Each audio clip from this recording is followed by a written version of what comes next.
This is Land of Havilah, Daniel 6. And speaking of dark sentences, this chapter is not that way. It's very straightforward and easy to understand. It's Daniel and the lion's den, verse 1. It pleased Darius to set over the kingdom 120 local governors who should be throughout the whole kingdom, and over them 3 presidents, of whom Daniel was one, that these local governors might give account to them, and that the king should suffer no loss. Then this Daniel was distinguished above the presidents and the local governors, because an excellent spirit was in him, and the king thought to set him over the whole realm. Then the presidents and the local governors sought to find occasion against Daniel as touching the kingdom, but they could find no occasion or fault, because he was faithful. There wasn't any error or fault found in him. Then these men said, "We won't find any occasion against this Daniel unless we find it against him concerning the law of his God." Comment in verses 1 to 6, Darius organized his kingdom by appointing 120 local governors, called satraps in the Persian language, which means protector of the province. Over the 120 satraps, the king put 3 presidents or supervisors, of whom Daniel was one. So the 120 reported to the 3, and the 3 reported to the king.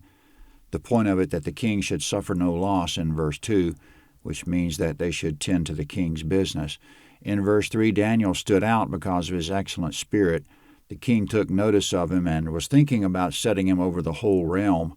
In verses 4 and 5, the other 2 presidents and the local governors resented Daniel. This is according to the basic principle that darkness hates the light, because the light exposes evil deeds. Therefore, light is unwelcome in the darkness, John 3:19 and 20 and 7:7. Since Daniel conducted the king's business faithfully, they couldn't find any fault with him on that, so they schemed to trap him in connection with his God. They carried out their plan as follows, verse 6. Then these presidents and local governors assembled together to the king and said thus to him, "King Darius, live forever. All the presidents of the kingdom, the deputies and the local governors, the counselors and the governors have consulted together to establish a royal statute and to make a strong decree that whoever asks a petition of any god or man for 30 days, except of you, O king, he shall be cast into the den of lions. Now, O king, establish the decree and sign the writing that it not be changed according to the law of the Medes and Persians, which doesn't alter." Comment in verses 6 to 8, Daniel's rivals want a law that for a period of 30 days no one should petition any god or man but the king, with violators cast into a den of lions. In verse 8, if the king signs this into law, it'll be unalterable even by him. Verse 9. Therefore King Darius signed the writing and the decree. When Daniel knew that the writing was signed, he went into his house. Now his windows were open in his room toward Jerusalem. And he kneeled on his knees 3 times a day and prayed and gave thanks before his God, as he did before. Comment in verse 9, Darius signed the law into effect. In verse 10, Daniel knew the law had been signed and kept doing what he always did. He kneeled, prayed, and gave thanks to God 3 times a day in his house with the windows open toward Jerusalem. Verse 11. Then these men assembled together and found Daniel making petition and supplication before his God. Then they came near and spoke before the king concerning the king's decree. Haven't you signed a decree that every man who makes a petition to any god or man within 30 days, except to you, O king, shall be cast into the den of lions? The king answered, This thing is true according to the law of the Medes and Persians, which doesn't alter.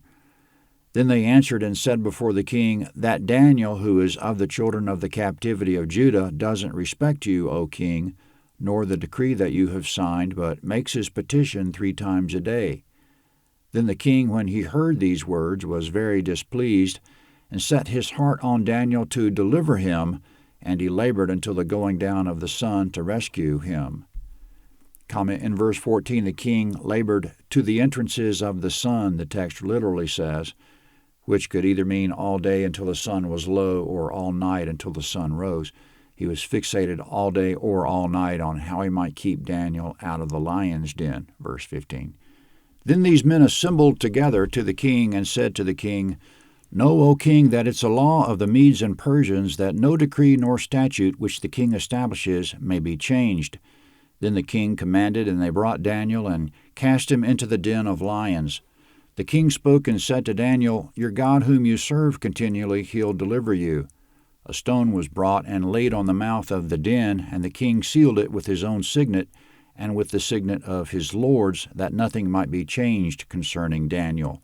Then the king went to his palace and passed the night fasting.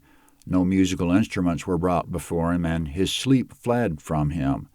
Then the king arose very early in the morning and went in haste to the den of lions. When he came near to the den to Daniel, he cried with a troubled voice. The king spoke and said to Daniel, Daniel, servant of the living God, is your God whom you serve continually able to deliver you from the lions? Comment in verse 13, the officials told the king Daniel was in violation, but the king didn't do anything about it, so in verse 15 they met with the king again to press him on the issue. This stands in contrast to Nebuchadnezzar, the head of gold in chapter 2, who did whatever he wanted in the Babylonian kingdom.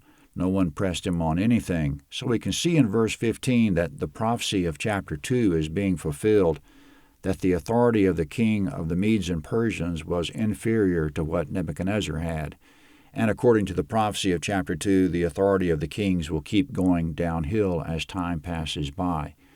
In verse 16, Darius tried to encourage Daniel that his God would save him, but he wasn't confident about it. He stayed up all night worrying, fasting, and refusing entertainment. In verse 17, the mouth of the lion's den was covered with a stone. In the same way, letters are sealed with wax. They sealed the stone with wax to prove no one moved it. The king and his officials imprinted the wax with their signets. It's reminiscent of the way Jesus' tomb was sealed, Matthew 27:66. Very early in the morning, the king went to the lion's den and called out, Daniel, was your God able to deliver you? Verse 21. Then Daniel said to the king, O king, live forever.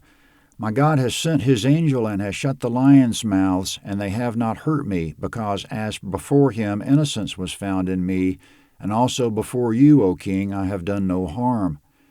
Then the king was exceedingly glad and commanded that they should take Daniel up out of the den. So Daniel was taken up out of the den, and no kind of harm was found on him, because he had trusted in his God.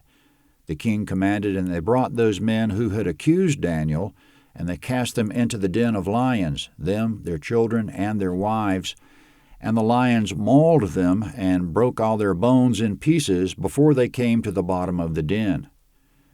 Comment in verse 24, the original language says Daniel's accusers had tried to eat the pieces of Daniel, which is an idiom that they tried to destroy him. So it was justice that the lions ate the pieces of them. Everyone realized that Daniel's survival was divine judgment against his accusers. Therefore, they put them in the lion's den, and by now the king had figured out that they schemed it all along. Verse 25. Then King Darius wrote to all the peoples, nations, and languages who dwell in all the earth, Peace be multiplied to you. I make a decree that in all the dominion of my kingdom men tremble and fear before the God of Daniel, for he is the living God and steadfast forever. His kingdom is that which will not be destroyed. His dominion will be even to the end.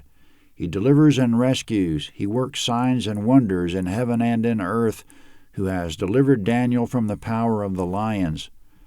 So this Daniel prospered in the reign of Darius and in the reign of Cyrus the Persian.